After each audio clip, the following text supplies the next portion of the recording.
Hi, I'm Joel, And I'm Michael. and welcome back to another episode of Nintendo Indirect, where we talk about all the newest Nintendo news, rumors, and announcements. Um, Once again, I just wanted to apologize for last week's audio issues. That should be cleared up today. I've got my headphones in, I remembered everything. So we're just gonna move on right into what we're gonna talk about today. So the first thing being, we wanted to discuss Pokemon Bank and Poke Transporter, which were applications that were finally released today in North America. They've been delayed for a very long time. I guess they're just having issues, right, Michael? Yeah, when it was released in Japan, it came out basically the same time A Link Between Worlds was released, and Nintendo's servers just got hammered. Yeah. So it crashed, and I I guess there's also they had that issue with the with it. They wanted to like cut down on the amount that you had to log in. Well, that was part of it because you had to log in so many times. It just kept, you kept logging onto the server way more than should be necessary. So, it just couldn't handle it. Okay. Yeah. Yeah.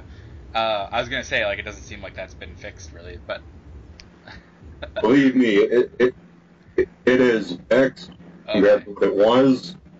I never saw a video or anything of like what it looked like before, so I hope so. So anyways, Pokemon Bank and Poke Transporter are out. These are applications that let you move your Pokemon from Pokemon White to Pokemon Black, Pokemon White 2, and Pokemon Black 2 for the DS into your game Pokemon X and Y on 3DS, and this is the first time you've been able to do it since Pokemon X and Y's release. So a lot of people were excited for this.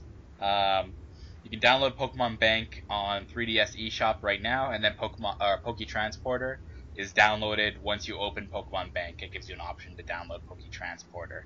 So if you like Pokemon and you want your Pokemon from your old games, you can go out and download it. Um, More or less, I was really like I'm glad it came out as an application. Like I'm really excited to use it. I have used it. I've transferred like a lot of my Pokemon already. Um, but the one thing that I don't like is how much you have to like do to use it basically. Like in order to transfer your Pokemon, you have to have an entire box in Pokemon White or whatever, any of the DS games. You have to have all the Pokemon you want to transfer in box one, and then you save your game, you go into Poke Transporter, you move that box to Pokemon Bank, log out of Pokemon Transporter, go into Pokemon Bank, um, and then you have to put your Pokemon Y in before, and then it transfers that over to Pokemon Y. Then you save, and then you have to take your Pokemon Y out, put your Pokemon White back in, move all your Pokemon to Pokemon Box One, and it's just like a really time-consuming process. And I wish there was a way that they had like narrowed it down so that it didn't have to be so like long and like kind of like this rigorous process. Yeah, it is. It can be quite a hassle, Yeah. but I can cheat just a little bit because I downloaded X instead of buying a physical copy. Like, how does that even work though? Because you just have to it just loads faster for you, I guess. Like, Well, I don't have to switch out, so I just leave my black cartridge in. I oh yeah, yeah. I guess yeah. That's for me. I don't like. I have to like. I'm like yeah, pushing them in and out, and it's just like crazy. and Um, it sees that X is always there, so I just boot up Bank and it already has my play file right there. yeah. I'm actually kind of jealous of that, but I have a case for Pokemon X, or I have Pokemon Y actually. So I have a case for Pokemon Y. So Yeah, um, the thing that's good about it though is like once I have my Pokemon over from Pokemon White and White 2, like I don't have to use Pokemon Transporter anymore. Like it's kind of like a null point almost. yeah. Like it's kind of like a non-issue because like I kind of have to suffer for like a little while, but then as soon as it's done, it's done. hmm Um, so yeah, I guess that's pretty much all there is to it. Like it seems pretty good. Like Yeah, it works well, and like Um, like we've discussed, like once like new Pokemon games come out, like that infrastructure is already down, so it can keep going off of the Pokemon Bank kind of transportation system, right? Yeah. And I mean, like, let's say they make a Pokemon Stadium for Wii U, you know? I mean, if you have your Pokemon on the cloud, maybe you can just, put them directly into that game. Yeah. But this is the thing that I was really like afraid of with Pokemon Bank is that since it makes you have to pay a yearly fee to use it. Right now, like it's a 30-day free trial, and you can use it for the 30 days. That's enough time for me to transport all my Pokemon from my DS games into my 3DS game. So I'm not really concerned about it, but I'm really worried that in future generations it's gonna force us to have to use Pokemon Bank. Like right now we have the 31 boxes that we need, uh, and you can have like every Pokemon one to what is it? I don't even 721 or 23 I think. Um, and like there's I and sorry, go ahead. I don't think realistically they're gonna, really lower the amount of boxes that are there.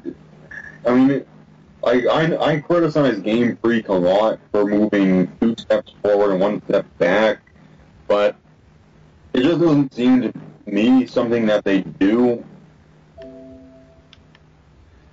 I mean, as businesses go, I don't think they do that sort of anti-consumer thing.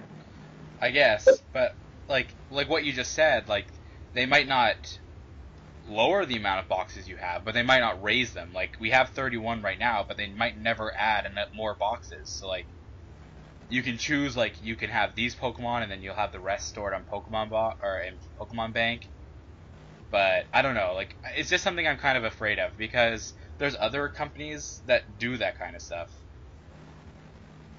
Like Yeah.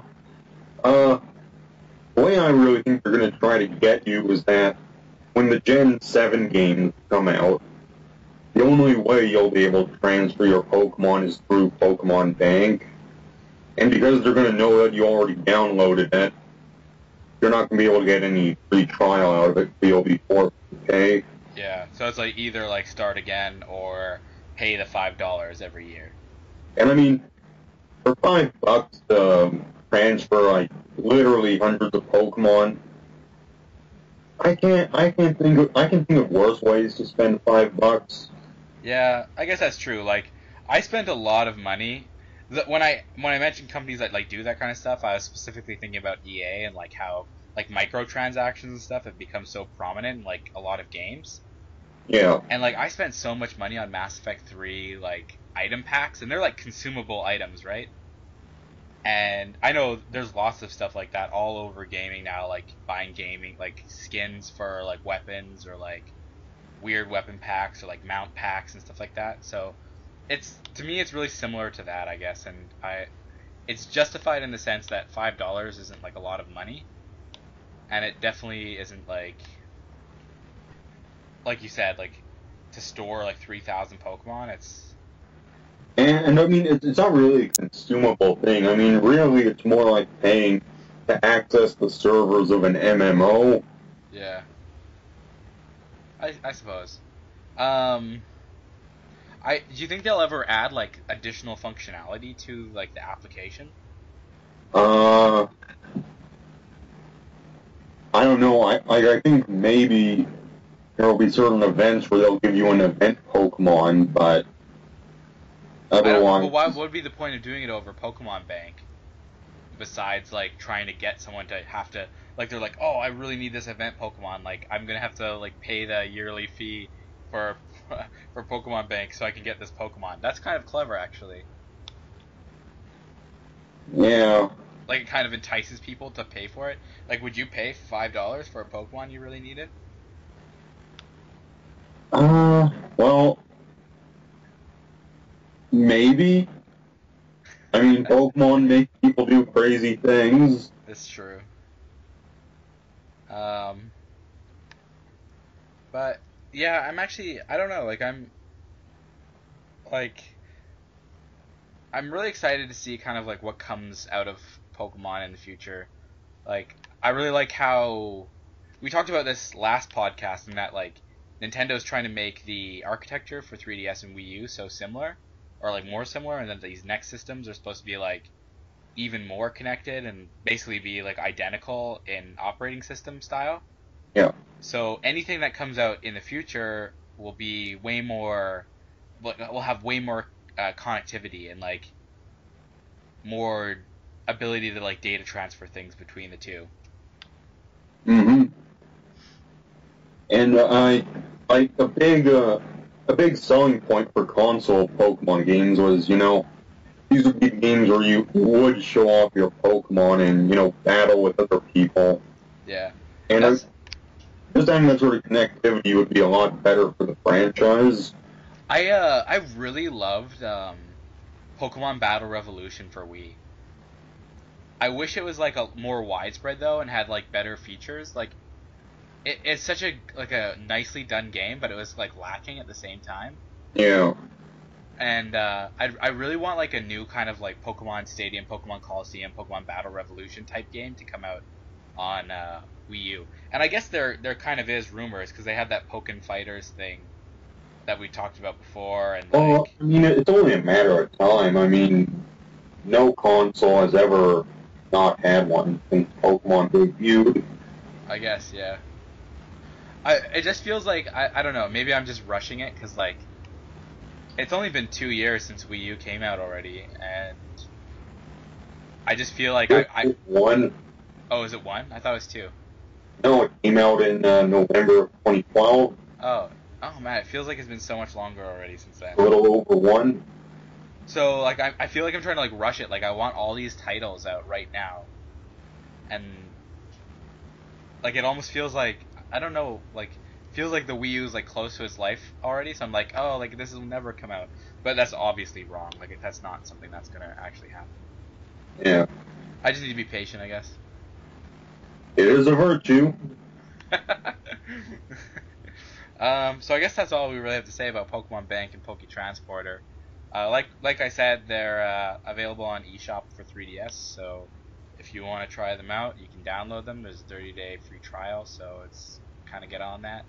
Well, Uh, even then, even if you don't have any of the older games, if you download it, you'll still get a free Celebi. So I was just gonna say that actually. So yeah, if you don't have Celebi and you don't have any of the older games, Celebi is like a legendary Pokemon that's pretty hard to get. So it's a good opportunity to get Celebi. Okay, so our next, me and Michael kind of have like a list of bullet points here of things we want to talk about. So last week we talked about the investors briefing that Iwata held regarding 3DS sales and Wii U sales, and this week the transcripts for a Q&A that were done uh, were released. These are the official transcripts. So a lot of the things that people were really questioning about the investors briefing were more firmly addressed in this transcript. So we just wanted to kind of jump back to that from last week a little bit and kind of discuss like some of them, some of what we feel are the more important parts of what we're talked about. Um, the the thing I just want to talk about this really quickly is the quality of life platform that Iwata was talking about during the briefing, and it's like it's I can't even talk a lot about it because it's so obscure and like information we know about it. Like it's basically just like this is gonna happen. You're just gonna have to wait till E3 to learn about it. Like there's nothing we know about it. Um, but we felt that we should talk about this. How Nintendo is saying that they're open to mergers and acquisitions, and there's been a couple articles that I read that implied that Nintendo was like open to having Nintendo like they were interested in being purchased by a larger company. yeah, and that's just completely ridiculous. Yeah, it's something that's not going to happen, and Michael and I feel that this is like more of a talking about how Nintendo wants to acquire new companies in order to meet their quality of life platforms better. Um, so like, Yeah, I mean, as a company, you don't stick around for 125 years by being bought out. So that's a very good point, actually. Yeah, you have to change and adapt to differing market trends, and like you have to try out new ideas. Sometimes they don't work. We'll see if this works. I have good feelings about it, and I said that last week as well. Like I'm really excited to see what happens. I've got like a lot of hype for whatever they pull out. Um, but regarding mergers and I was gonna say mergers and acquisitions, like we feel like Nintendo wants to purchase like a lot of like health and fitness kind of technology companies, and they might need this kind of thing in order to um, kind of have specialists working with them to develop kind of peripherals or whatever they have planned for the quality of life platform. yeah, like the pedometer for Wii Fit U, that was developed at Panasonic, I think. So there are limits to what they can do alone. Yeah, and of course, yeah, like they've done this kind of stuff before too. And then And yeah, go ahead. uh, well, a few weeks ago there was the Consumer Electronics Show in Las Vegas, Yeah. and a big theme this year was wearable technology and health technology. So I wouldn't be surprised if Nintendo was there and already talking with companies about you know uh, inventions that they want to own and whatnot. Well, yeah, you see, like as like our technology, I'm just talking on a purely like society like level kind of thing now. Like you see, as technology becomes more integrated with our lives, so does the health aspects. Like you're constantly seeing, like I saw like an advertisement the other day, not the other day, but a while ago about like a blood sugar monitor that you just hook onto your iPhone, and there's an app on your iPhone that like reads what your the blood sugar monitor attached to your iPhone like says, and it like keeps track of like your blood sugar data and stuff like that, so you can show your doctor. And then you have like things like the Wii Fit U pedometer and like um, these like watches you wear, and they keep getting more and more high tech where they like count your like steps, they count your heart rate, they count like how the distance you've traveled, like all sorts of things, right? Yeah, So as technology becomes more like integrated into our lifestyle, like there's more kind of demand for these kind of like health applications, especially like it seems like our society becomes more and more health kind of focused. Maybe like we're not actually like being as healthy as we could be, but it seems like a lot of people are really interested in it all the time. oh yeah, definitely. Obviously they are, because we wouldn't have things like We Fit You if they weren't. Um, And just going back to the mergers and acquisitions thing, I just want to say that I don't think we're going to see Nintendo buying any game studios.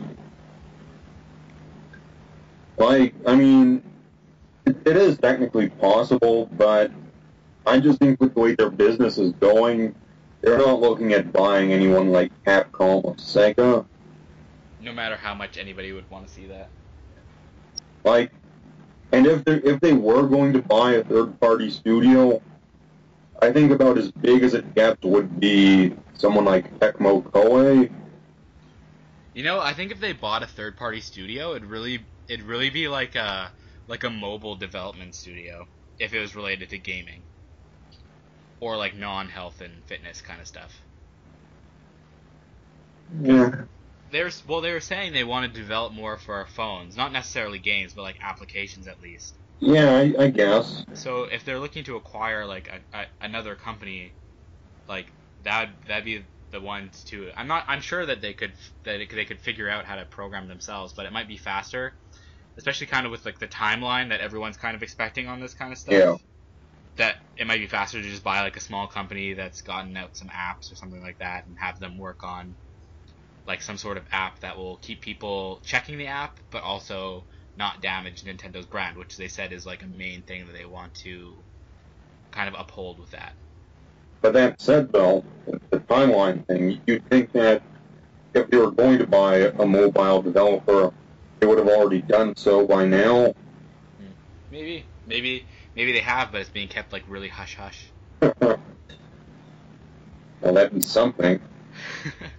Yeah, I guess we probably would know about that kind of stuff if it Yeah. happened. The other thing we want to talk about that's like kind of like a key focus, or not a key focus, but like something that stood out from the Q&A was Iwata talked about how there's plans to have some key 3DS software releases by the end of 2014. So we already know pretty much, like we have a good idea of like what's on the horizon for the Wii U. So we have like Mario Kart in what was it, May? Yeah. Yeah, Mario Kart 8 in May, Smash Bros by the end of 2014. We've got Hyrule Warriors, Bayonetta 2. Yeah, Yarn Yoshi. Do you think X will come out this year? It was listed on their schedule for 2014.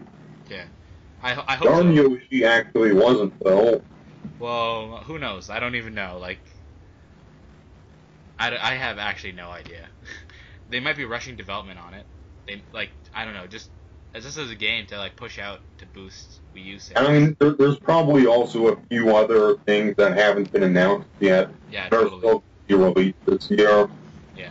But the main point is that we have like we know a lot of the games that are coming for Wii U. Like we've heard about them, like we've had teaser trailers. But when you think about the 3DS, like we don't know like a lot of the software. Like we know there's a Smash Bros coming out. Kirby Triple Deluxe is out in Japan. Like it'll come out in like North America at some point. We have New Yoshi's Island, and what other ones, Michael? Well, there's Mario Golf coming, Yeah, and Fossil Fighters. and I guess we have like Fire Emblem and Shin Megami Tensei. That's Wii U. Oh right, yeah, you told me about that actually. I don't know why I keep thinking it's for 3DS, just because like Shin Megami Tensei and Fire Emblem like we're both on 3DS. I just figured it's always going to be on 3DS. I completely forgot about that. That said, though, I am expecting a Fire Emblem 3DS to be released in early 2015. What's your reasoning? And I'm saying Japan. Like, I'm not expecting it to be released over here in early 2015. But next year is the 25th anniversary of Fire Emblem, and I would be very surprised if there wasn't an internally developed game being released alongside the crossover. Yeah, I'd be okay with that.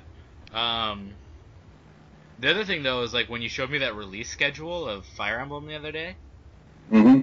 it seems like generally like they release a game like every 2 or 3 years, so that kind of fit in with that as well. Yep. Um,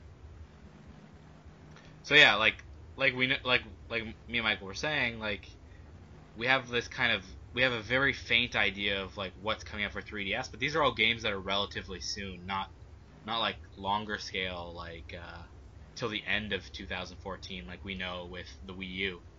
Um, so we were kind of like just talking about what we expected to kind of see. Um, I don't know what game would you want to see come out on 3DS as like a key piece of software? Well, I'd like to see a 2D Metroid, preferably a sequel to Fusion. Was Fusion at the end of the storyline? Like chronologically, where does Fusion fit in? Yes, Fusion is the last game in the storyline. Yeah, I don't know. Like, what do you think would happen in that game? Just come back with a fusion suit? Like, I never played that game, so I don't really know a lot about the storyline. It was an ambassador game. Was it really? Yeah. Oh man, I should actually play that then, because I have it then. Oh, man. But, I never played all the Ambassador games. yeah, I know. I guess yeah, I just stated that, so. But anyways, like seriously though, like what happens? Like I know that she gets infected by the X parasite, right? Yeah.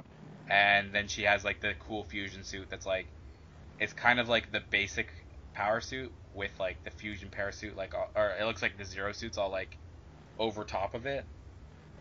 Well, what happens is that the X parasite, it makes a clone of Samus called the SAX, Yeah. and at the end of the game, the SAX, in order to survive, it fuses with Samus, and while she still has the fusion suit, it restores to the similar orange color that we know Samus of having, Hmm.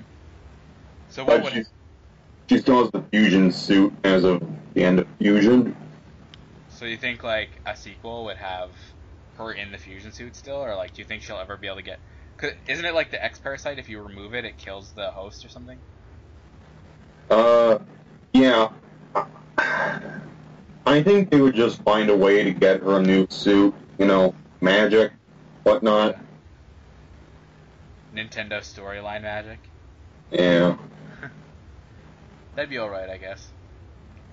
I really want to see. I don't even know. Like, I want to see games that I wouldn't really call key 3DS software. Like, they're not games that I'd say are really well known. Like, I'd love to see a new Drill Dozer on 3DS. And Well, the thing is that a lot of the stuff that you would associate as being a key title, like Mario Kart, Super Mario 3D Land, all these games have already been released on 3DS. yeah, and So, that's the problem. Like, you kind of have to like unless they're gonna make a sequel, which they don't usually do. Like, say, look at like the new Super Mario Bros. Franchise. Um, they could release a new one for 3DS, but Super Mario Bros. New Super Mario Bros. 2 didn't even sell that well, and generally they only have like one of these titles per console. Like they had New Super Mario Bros. On DS, New Super Mario Bros. Wii, New Super Mario Bros. 2 on 3DS, and then New Super Mario Bros. Wii U on Wii U, obviously. So I couldn't see like a new one of those coming out, but like I'd expect like a Star Fox game to come out on Wii U before it come out on 3DS, and I don't know. yeah. Well, really, we're at the point in the 3DS's life where all of Nintendo's main teams have pretty much made everything that they would make on a console. So, like, when the DS was at this point in its life, it started getting software like Fossil Fighters, Project Hacker, Hotel Dusk, and, all sorts of other low-key but quality titles like that. Yeah, totally. Um, oh, I know what I would want for like a key 3DS software, which actually hasn't been on a handheld for a while, and that's WarioWare. Oh, yeah, definitely. Yeah, so like WarioWare sells pretty well. Like I loved like WarioWare. Like my first WarioWare game was WarioWare Mega Micro Games for GameCube. I never played the one for GBA. But there's always been an entry on handhelds for it. So you had like Mega Micro Games, which was first released on GBA, and then you had WarioWare Twisted, and then you had WarioWare Touched for DS, and then WarioWare Do It Yourself for DS. But you don't have we don't have a WarioWare for 3DS yet, so it's not something that's been on the handheld this gen. Oh, yeah, like, for years, I, I wanted nothing to do with WarioWare. Like, to me, it looked like the stupidest thing I'd ever seen, and the stereotype about guys on internet boards who complain about games they've never played. Yeah, they're like armchair game critics. Yeah, I was that guy about WarioWare. But then my sister bought WarioWare Smooth Moves, and I've been a fan ever since. Yeah, I actually I bought WarioWare Smooth Moves at this game store in Calgary, and I paid like a lot for it used because like it's kind of hard to find now. So I think I paid $40 and it didn't even have the manual in it. Yeah. Yeah, I know. Maybe I probably could have found it on like Amazon or eBay. It was kind of And a it was kind of like for an the impulse moment, buy. So yeah, spur of the moment. But it's a good game, so I would have paid that much for it at launch or like new, so not that much different. But I guess one key 3DS game we're going to see coming, I guess, in the near future-ish is Tomodachi Collection in the West. Um, yeah, I don't know, like I don't know if you'd call it key though. Like, do you think it'd like be a system seller? Like so for anybody who doesn't know, Tomodachi Collection is it's a life simulation game that was released on DS first as Tomodachi Collection in Japan, and then there's a sequel for it for 3DS called Tomodachi Collection. What's the subtitle? New Life, I believe. A New Life. It's so similar to Animal Crossing New Leaf. I didn't want to say that because I was like, is it Tomodachi Collection New Leaf? I don't. What is this? Anyways, Tomodachi Collection is a life simulation game. It's kind of like Animal Crossing mixed with like The Sims, and where you play as your me on this island with other me's, and you basically run their lives. Michael knows more about it than I do, so he can kind of explain it better. Yeah. What it is that you've got this island, and there's this apartment complex where all sorts of Mii's live, and you play as every Mii who lives in that apartment building. And the point of the game is to build relationships with other people and basically live lives. Like, you can get a girlfriend, get married, and then have children in this game. And your children, they even grow up from being a baby to becoming an adult. So it's really about the relationship aspect, and there's all sorts of fun, quirky things to do in the game. Like, you can form a band and perform for other Mii's and all sorts of crazy stuff. Yeah, it seems like really kind of like kooky. Well, the game is from Yoshio Sakamoto, and he's responsible for WarioWare and Rhythm Heaven, so it definitely has that sort of humor. When I was watching the trailer for this game, one of the things I loved the most about it was like when one of the guys like, "Oh, I need to profess my love to this girl I like," and you get to choose like how he does it, like dramatically or like really like straight to the point, and like he chose dramatically, and like he was like, "Oh, I love you so much," and then the door slams, and later on the roof of the building, and the door slams, and the other me is there, and he's like, "Not as much as I love her," and like it was just really like intense, and like it was like a movie, like it's like dun dun dun, like a soap opera kind of thing, right? Yeah. Yeah, it was. I really like it. Like I'd love to play it, and I hope it does get. Well, it is supposed to get brought over to the West, so. Uh, Uh, One of the bright features, though, is the Street Pass functionality of this game. What happens is that for your children, through Street Pass, you can send them out into the world, and they'll move into other people's villages. Just like how when children grow up, they move away from home and build their own lives. Makes me think of you, Michael. Yeah. Living in Lethbridge. Away from me. You're like my little child who ran away from home. Oh, maybe not exactly like that. It's a very poor analogy. Yeah. um, so like I don't know, in Tomodachi Collection, do you like decorate your own house and stuff like you do in Animal Crossing, or Well, it's not as flamboyant as Animal Crossing is, but yes, you can customize your apartment and you can get clothes, that's but cool though. it's more realistic. Yeah. It's like you buy like it's like gives you like a set of rooms and you can pick like what kind of style you like the most, I guess. Uh, Or is it more customizable than that, but less customizable than Animal Crossing? well, like everyone has the same type of apartment, and you can buy wallpaper and furniture, whatever suits your taste. Yeah. Well, that's And I kind. mean, And I mean, because you're playing as, 20 or so different characters, there's going to be a lot of customization there.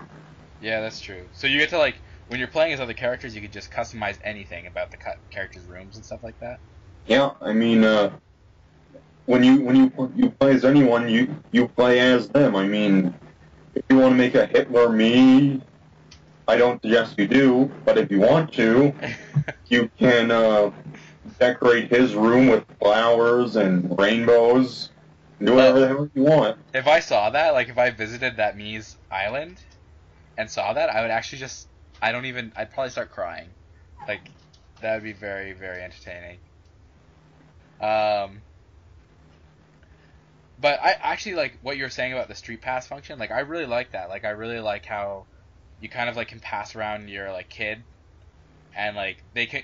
The thing I like the most though is that they come back and visit you and like tell you about like what's happened Yeah. and like you can find out like where they've been kind of and then you could like track down the person who like say through like Street Pass Me Plaza or something like that. Like find out who has your child and like find them and then be like, hey, I want my kid back.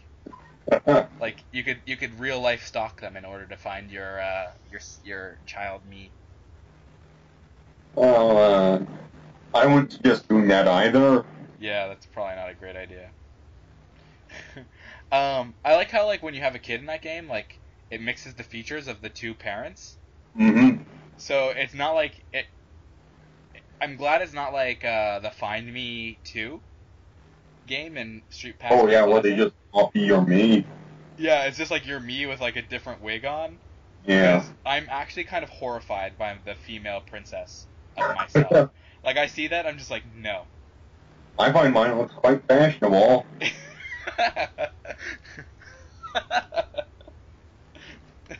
Yes, quite. But yeah, I see mine, I'm just like, nope. You can stay in the cage. Um, I don't know why they'd have blonde hair because I don't have blonde hair. So, but Well, they do now. but back to Tomodachi Collection. Yeah, I'm pretty like people who know us, I guess, from the first thing know that we're like pretty rabid when it comes to like games, except not me when it comes to Metroid Fusion apparently. But Or Fire Emblem. or Fire Emblem, but you know about that. I don't really like strategy games that much. But I bet you like Metroid Fusion is probably the only game I haven't played out of all of the Ambassador games. What about Fire Emblem? I did play Fire Emblem actually. I only played like the first 5 seconds of it, but I did play it. Ooh. Ooh, man. Boo. Oh well, I did play. I'm almost done Fire Emblem Awakening or something. Well, I guess that's good. How about this? I will finish Fire Emblem Awakening, and then I will play Fire Emblem on Virtual Console. Ooh. You're gonna be in for a tough time. There's no casual mode in the Ambassador Program version, so No one difficulty, ugh. but it's one of the easier games in the series. Okay, well then I can probably beat it. I'll beat it for you just to make you proud. Okay. Okay, you'll be like a father, and then you can take me out for ice cream afterwards. No, I'm a deadbeat dad.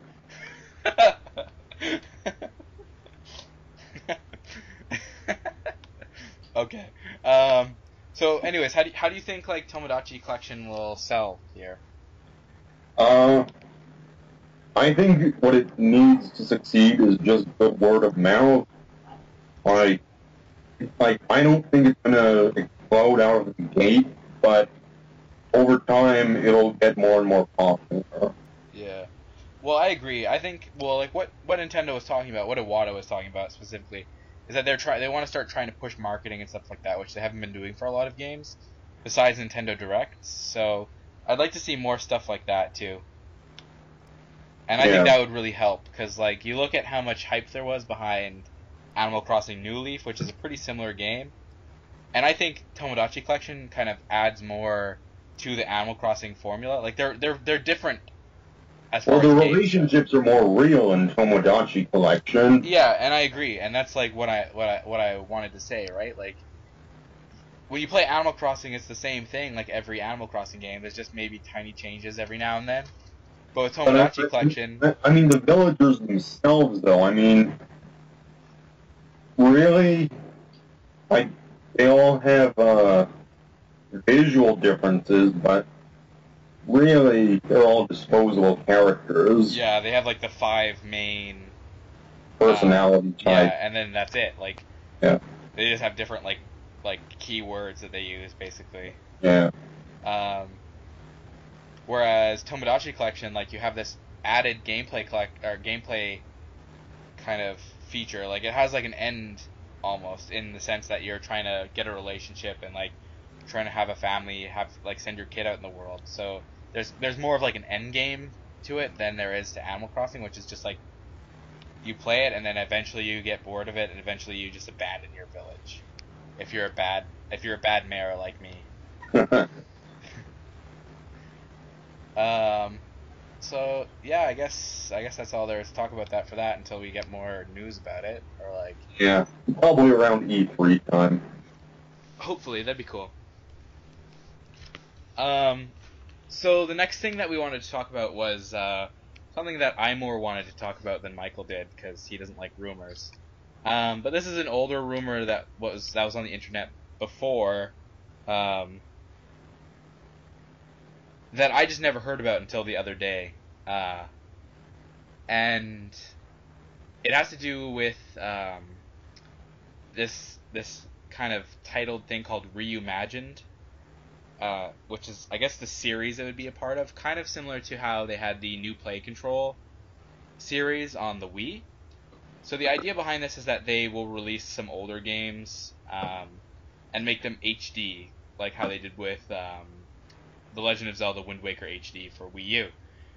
So they take these old games, release them in HD, make them better, like change some things, add some more functionality to them, and it'd be good. Yeah.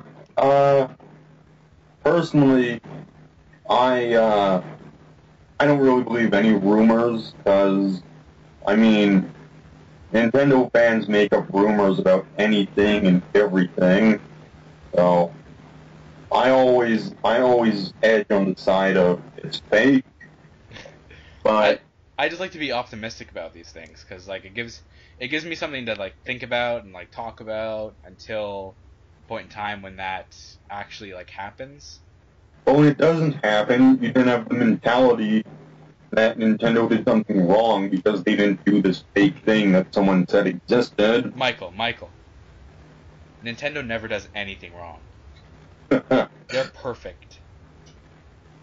No, I'm just kidding. I guess, yeah, like you kind of get let down and you're like, why didn't they do this? Like you get your hopes up, but I don't know. Like I err on the way that I take it with salt, but I don't I don't not believe it because I'd rather like believe and stuff like that. I have rose tinted glasses when it comes towards it, I guess. Okay. Well, anyway, uh, all the games that are part of this series are N64 games, and the rumor only mentions Super Mario 64 by name. The rest of the games are, they're not revealed, but they're spelled out in asterisks so that, a knowledgeable Nintendo fan will be able to figure out what they are.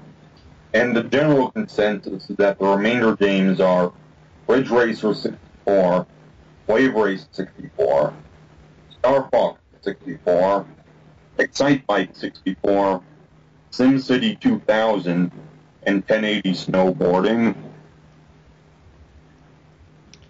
Yeah, that's I see. I'd be okay with like a lot of those games coming out, like Wave Race 64. I think Wave Race would be a really good game to update in HD. Maybe not Wave Race 64, but like Wave Race Blue Storm for GameCube, because that game was like praised for its water effects, which were really good for GameCube at the time. But I guess what I look at, why go to the trouble of remaking it? Why not just make a new wave race? You know, I mean, use the physics engine from Blue Storm, enhance it with modern technology, but do people really want a remake of Blue Storm or 64? I don't know. Like, I mean, I'm sure there are, the super nostalgia guys who may or may not buy it, depending on what mood they're in. yeah. I mean, do people in general really want a remake of Wave Race 64? Well, I don't even know. I don't think Wave Race Blue Storm sold very well. No. Because there wasn't even a Wave Race game for Wii, so we already missed a system for Wave Race. Well, it kind of had a sequel, and I mean, there was a game in Wii Sports Resort that was, heavily inspired by Wave Race. But it's not Wave Race, which is the No, key. it's not. Um, but yeah, I don't know. I think, I think they'd be good games. It's hard to say because you really don't know what people are gonna buy or like what people are interested in, especially now that there's like a lot of people have like people who played GameCube and stuff as a kid are now adults, and there's a whole new like generation of gamers, right? So what they might be interested in might have been different than what people who were playing GameCube was interested in. Though I Yeah. don't think what kids are interested in these days are a wave race. Maybe if it's like a wave race game where you like shoot guns at each other while you're waving, like racing on Sea-Doos. God, that sounds horrible. Yeah, it would be terrible. I'd rather just a wave race game. But there's definitely like there's a few GameCube games that I'd really like to see get like the HD treatment, just like Wind Waker. And I like it as an idea, especially because it gives a chance for the developers to really bring the game that they made like into what they closer to what they like imagine it as. Like you even hear Aonuma saying that like with Wind Waker, right? Like he was like, Yeah. "Oh, like I'm so glad that we did this in HD because the colors and stuff like this is how I wanted it to begin with. Like this is like how I imagined it would be." Although a cynic might say that, of course he'd say that because he's trying to sell copies. Well, that's true. But I believe him. Like you always want to see something you've created and put work into uh like get better, right? Yeah.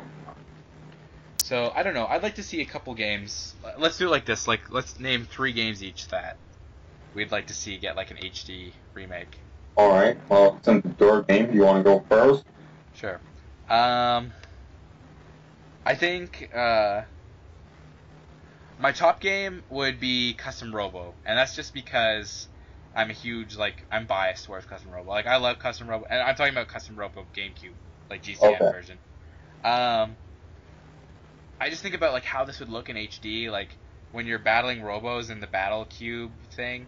Um, just like how the gun effects would be and like how they're like pod effects and stuff.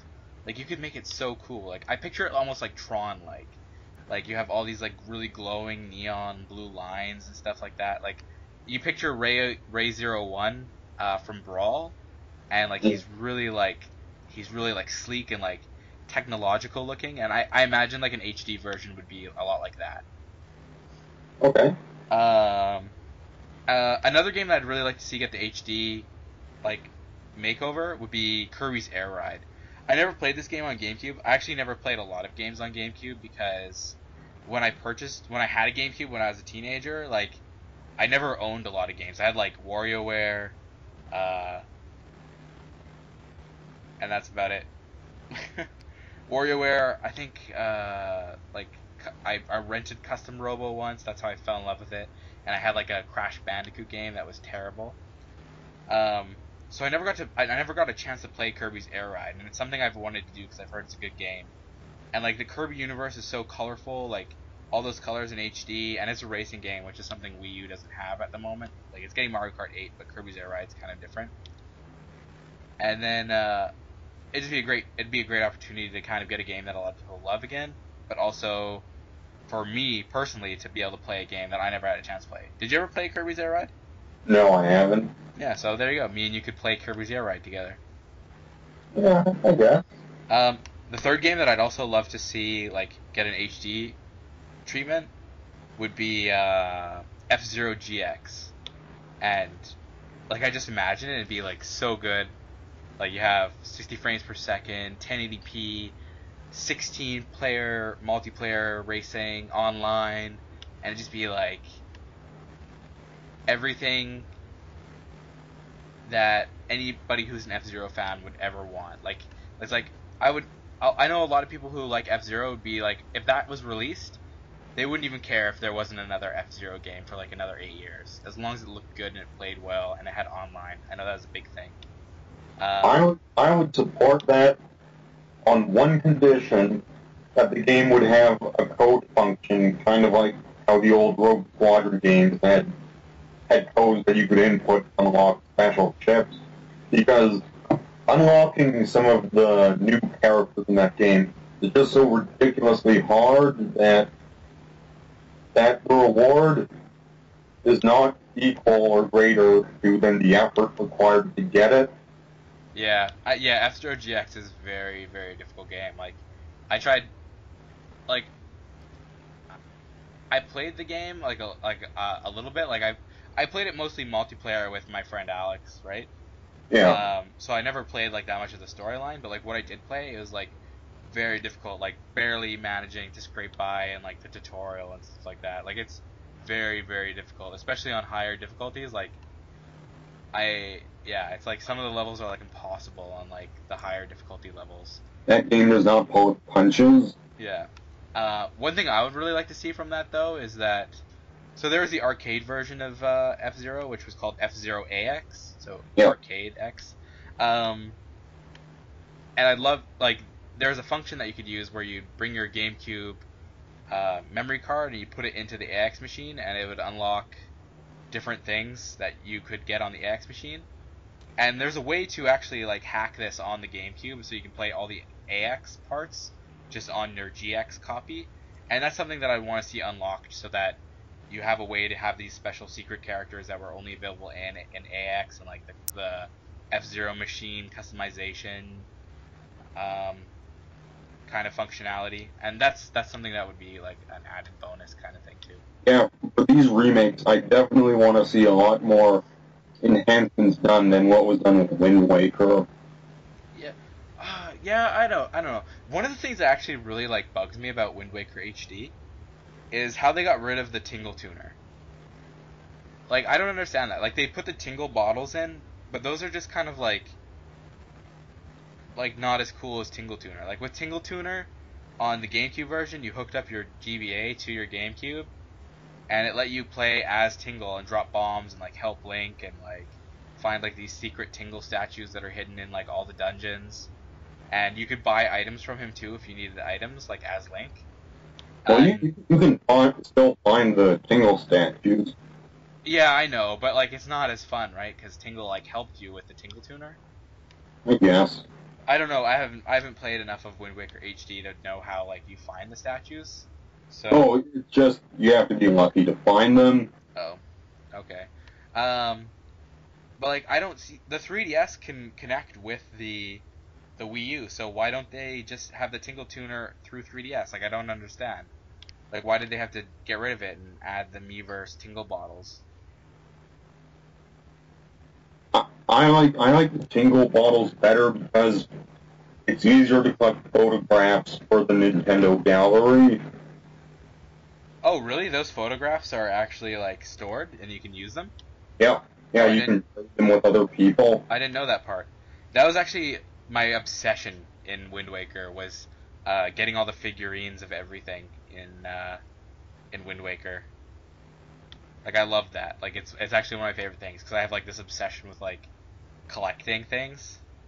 Yeah, and figure models and Yeah, all that good stuff. as you know from my shelves.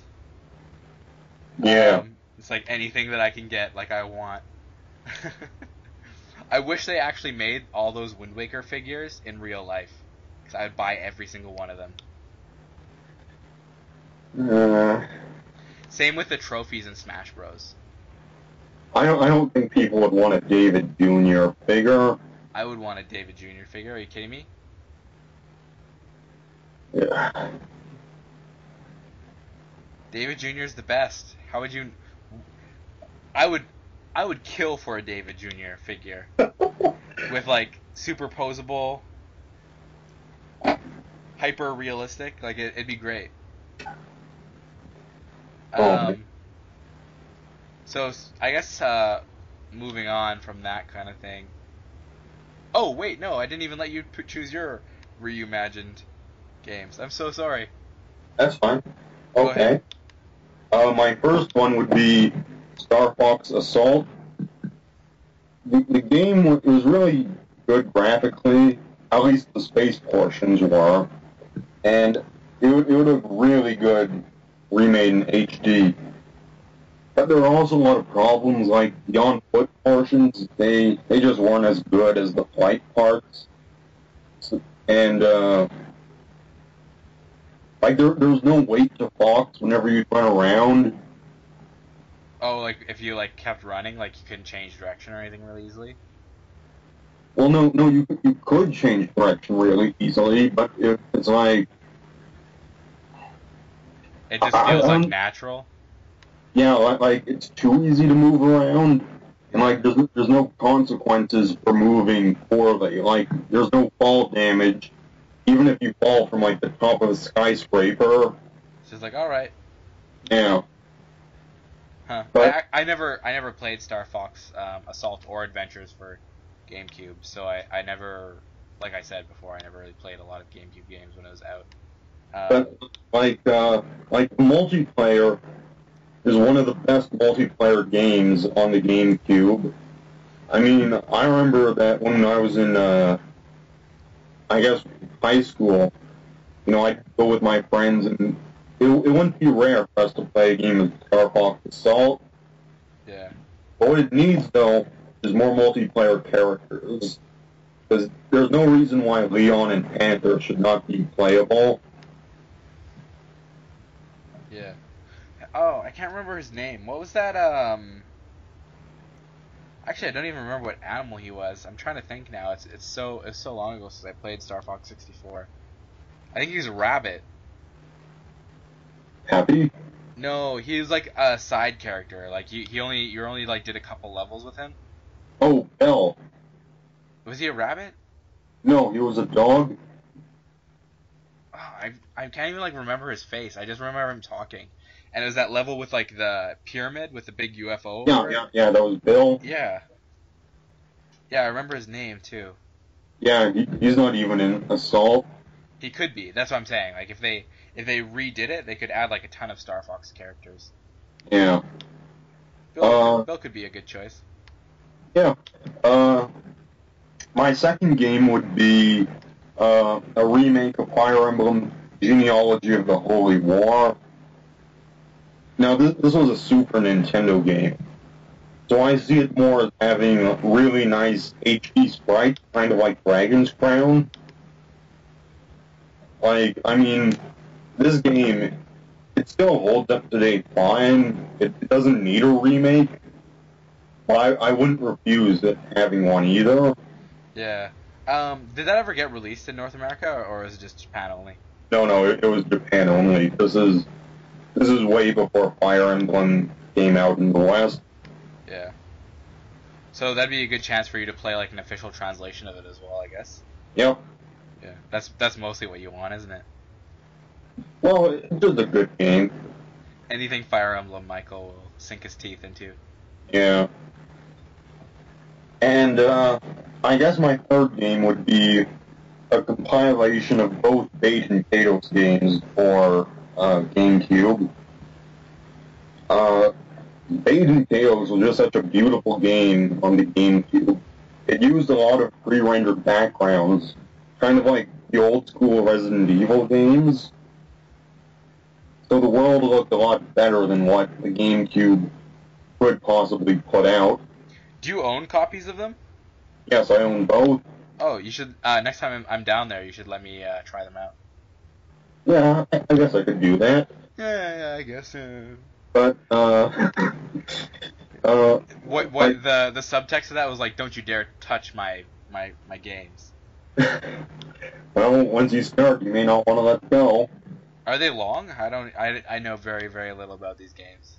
Well, like they're your standard RPG. They'll, you know, yeah, they're long. Yeah, so next time just let me try them out, you know. But like for a lot of people, Final Fantasy VII. That's that's their first RPG. For me, that's bait and potatoes. Yeah. So it's always gonna have that special place in my heart. Almost makes me want to cry. Just how loving you feel towards this game. Well, it's great. It's what made me love Monolith Soft, and since then I've bought the vast majority of their games. Yeah. Well, that's good. I'm actually really excited for X. So Oh yeah, it'll be great. yeah, definitely. We'll have to like go online together and just like drive around mechs and just like mess up some dinosaurs. Yeah. Like these dinosaurs won't even know what hit them. It'll be like a second asteroid all up in here. Oh, that It's might be like overstating it a little bit. you didn't learn from the first time you went extinct. I know it's not. I don't even think it's the same. I don't even think it's Earth, but No, it's not. we'll just teach these alien dinosaurs what we taught them on Earth. You don't mess with people. Anyways, I guess we can move on from reUmagined, which probably will never happen, and we're just wish listing. And we can do some discussion of some games that we do know are coming out. Um, One of the games I'm actually like most excited for, and it's coming up really soon, is Mario Kart 8. Like I am brutal in Mario Kart. Like I dominate people. I'm not even trying to be vain right now. Like I'm just really good at Mario Kart. It's Um, true. How many people can beat him at Mario Kart? yeah, like I would be impressed if you could beat me in Mario Kart. I don't think I ever told you about this, but in Mario Kart 7 there was that one map, the one where that glitch happened. Woohoo! Uh, the Woohoo Island? Yeah, Woohoo Island. So Yeah. there's this glitch where if you like hit the rocks just right, like you'd get teleported like halfway down the track, and you Hmm. can finish the whole track in like a couple seconds. Me and Mario, we ended up having like this competition to see who could get the best time on this track using this glitch, and we literally had it down to like we couldn't shave time off of like what we had if we tried. Mario actually got the last one, and I couldn't beat it because it was like I'd have to beat it by like a millisecond in order to get a better time, and it was just like impossible. And the only reason he actually uses this against me, I hope he brings this up later because I hope he listens all the way into this to know that I'm talking trash about him. But the only reason that he was better than me is because he reached like the unobtainable time first. Like if I had been the first one to get it, I would have just been the first one to get it, you know? Yeah. But anyways, he thinks because of that now he thinks he's like way better at Mario Kart than me. But I could school him any day, and he just doesn't want to believe that. Well, didn't they patch that glitch out? Yeah, they did. So now it's not even like an issue. Like I just beat him normally. Yeah. Um, so I don't know. Like we don't really know a lot about Mario Kart 8 so far. Like we've seen a few trailers, we've seen a couple characters. I really want to see a couple characters like return. So like there's funny characters from Mario Kart 7 that I think would be really good. Like I love that Queen Bee is in Mario Kart 7, and Yeah. I love how Funky Kong is in Mario Kart Wii, because that was like the first game Funky Kong's been in since like GameCube, and a lot of people were like, "What, Funky Kong in Mario Kart? Like, what is this?" Well, he was added because he's pretty much just an extra flop of Donkey Kong. I know, but it's nice little like it's like bone throws, right? It's like seeing a nice character that you like appear as like an assist trophy or in the background of Smash Bros. Yeah, yeah. Like it's kind of cool. It just seems odd that they picked Funky out of all the Donkey Kong characters. Yeah. If I was to choose another Donkey Kong character, it'd be Lanky Kong because he'd What be about Crank? hilarious. What? What about Cranky? No, Lanky, Lanky all the way. But he could drive like a wooden Model T car. He probably would, but like made out of barrels. Yeah. That actually is a pretty good idea. I like that. I would just pick Lanky just because he's like ridiculous. Like he's the weirdest Kong. Yeah. Yeah. Um, Lanky Kong for Smash Bros. uh, Um, but some things I really want to see happen for Mario Kart 8 is I'd really love to see like a double dash mode that brings back like how double dash worked on GameCube, in that like the first player drives the cart and then the second player is on the back like throwing items, because that was like the best feature of double dash. Like that was what made that game cool. Just the multiplayer. Like single player wasn't that great, but playing multiplayer like was just way funner. And doing that online, like you could have, I think Mario Kart Wii was 12 people online. You could have 24 people online, just one person with someone else playing with them as the double dasher, like as the double on their cart. Like that'd be yeah. sweet. And Yeah, no, my sister and I used to do that a lot back back in Double Dash days. back in good old days. Yeah. The one thing I'd also really love to see is like um, moving courses. Um, so I want like you to be able to race on a course and you do like the first lap and it's the track's just normal. But as soon as you hit the finish line, the first person, whoever's first, hits the finish line, the course like morphs and like twists into how Mario Kart 8 has the like zero gravity portions. And I'd like to see this done with like a lot of retro courses, even though I don't know, it'd be cool. I just think it'd be cool if there's courses in general that did that. Well, the retro courses are getting all the zero G stuff added to them, but I don't think they'll be morphing like how you want. Yeah, like they'll just be like in one state. Yeah, Yeah. but they'll have driving on walls and stuff. I can't even like how would they even do that?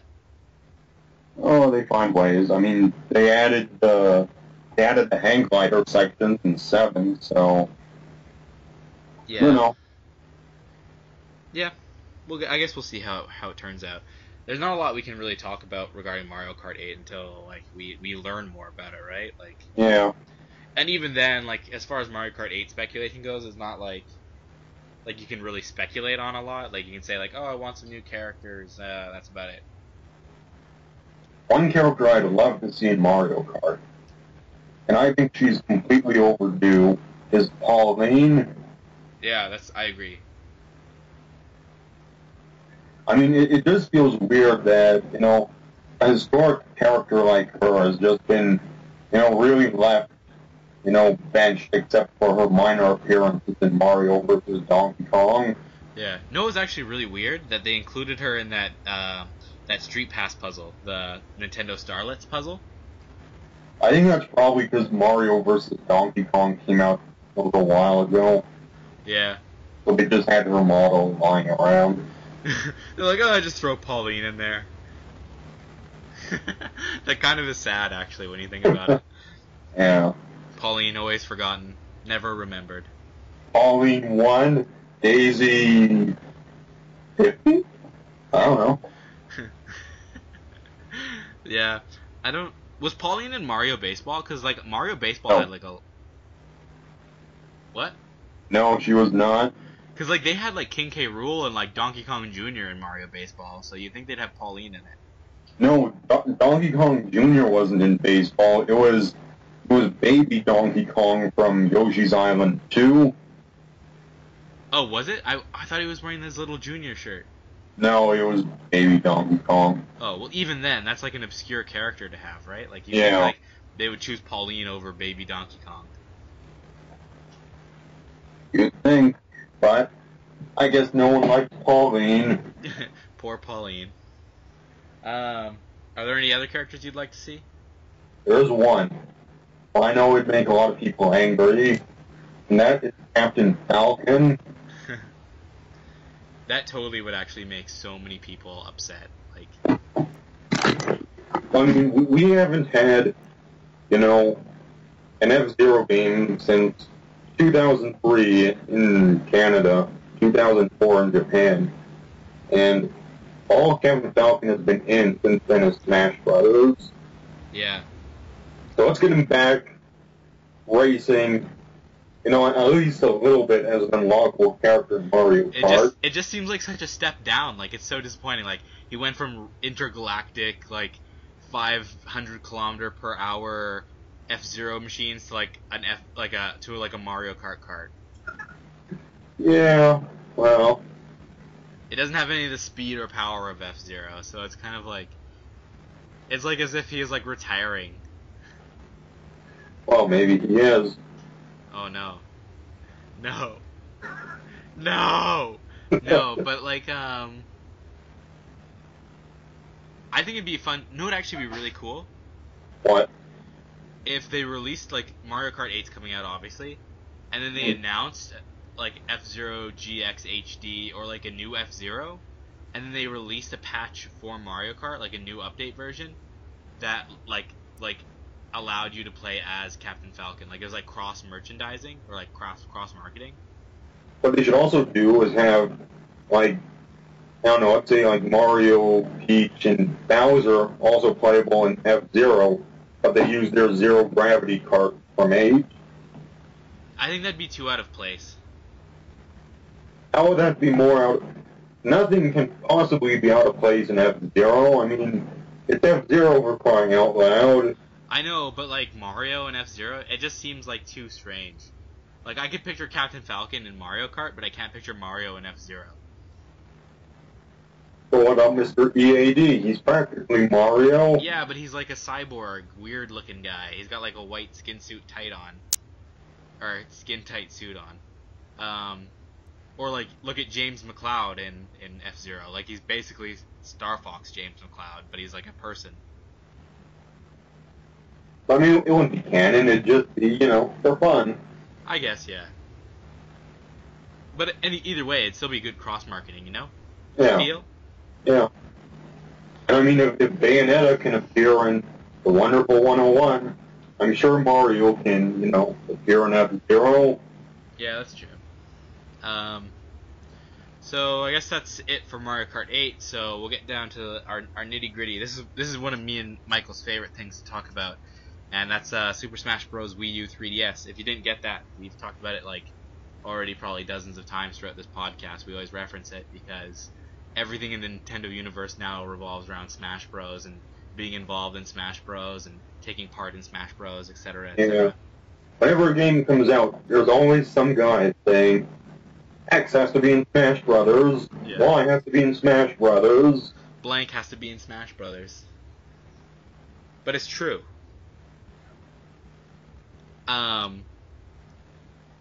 So I guess talk about some of the news first. So Lucario was officially announced the other day.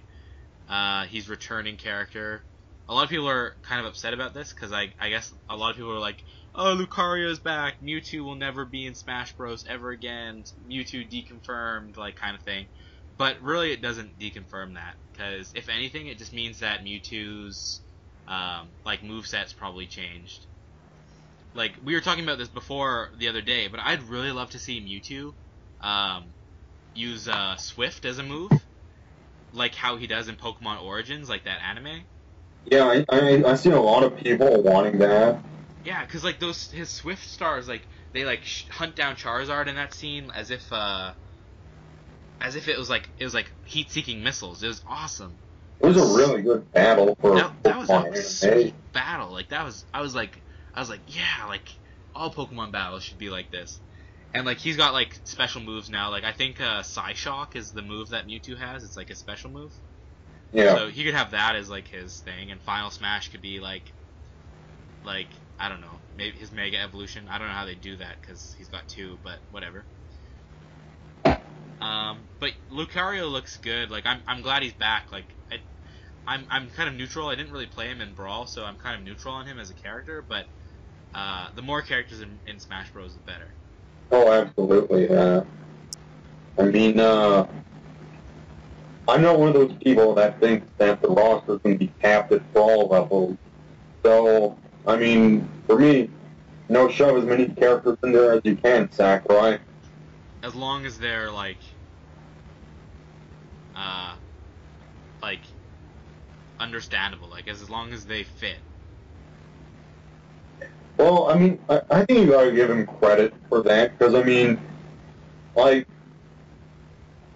there are a lot of people who want flavor of the month characters, but Sakurai definitely has the wisdom to see that, this character is popular now, but are they going to be an all-star 15 years from now? Yeah, you say that to me all the time whenever I tell you characters I want to see. You're always like, no, that's a terrible idea. But I love the Wonderful 101. Yeah. But I don't think right now it has the clout to deserve a playable character in Smash Bros. I think I think I get an assist trophy, if anything. Yeah. I think he'd make a good assist because he can just come out of nowhere and then use like Wonder Red could use like a huge like Unite Fist. Yeah. And just like beat someone up kind of thing.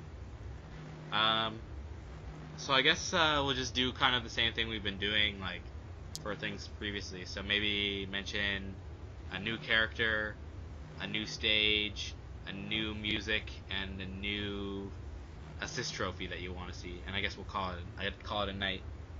Assist trophy or Pokeball works for me. Yeah. Okay.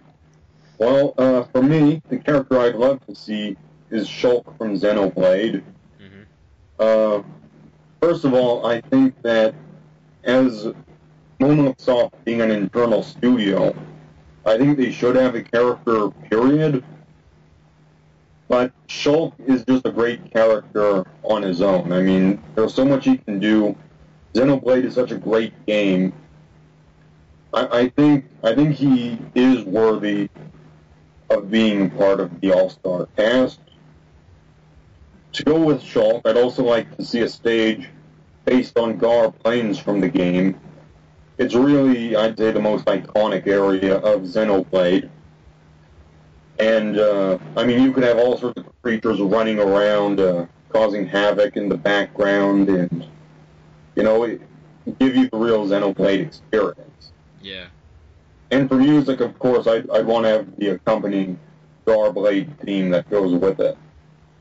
Very uniform choices. Yeah.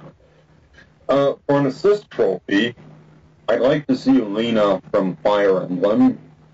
Her trademark is that she has a warp staff that can move characters basically anywhere else on the map.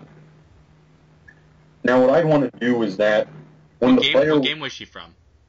She was from Shadow Dragon and the Blades of Light, Mystery of the Emblem, and their remakes on DS. Alright, continue. What she would do is that when you summon her, she'd appear and then she'd step into the background, and once the player that summoned her is in danger of being ring-outed, she'd warp that character back onto solid ground. Yeah. And then she'd disappear. That'd be kind of good for like really like one-time saves. Like, say you got like really heavy smashed and like your character was just like flying off and you had no chance of like recovering. She could like warp you back. That's it. Yeah, that's a good choice. I'm actually gonna I'll put the music that we choose as links so that people can link to or like listen to them. Okay, that sounds good. In the comments. I think for a new character, like I already mentioned her once today, and it's because I really, really love this game, and it's Jill Dozer from Drill Dozer. I love saying that because it's so similar to each other. Yeah. Jill Dozer from Drill Dozer. But I love Drill Dozer, and Jill is like such a like. Oh wait, before I go ahead, what would you want Shulk's final smash to be?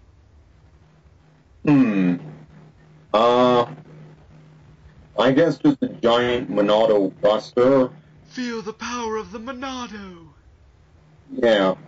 Exactly like that? Yeah, just a big swipe that'd cover a big part of the stage. Yeah.